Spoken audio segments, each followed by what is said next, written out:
In front of me is Realme 16 Pro, and today I would like to show you how you can change font size.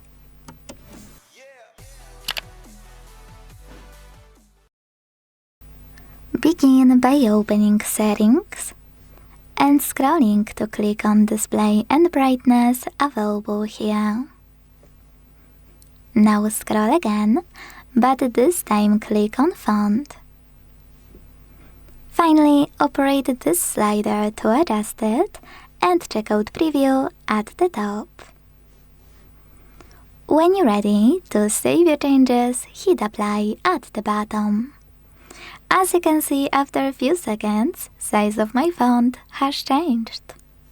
Thanks so much for watching. If you enjoyed this video, don't forget to leave a like, comment and subscribe.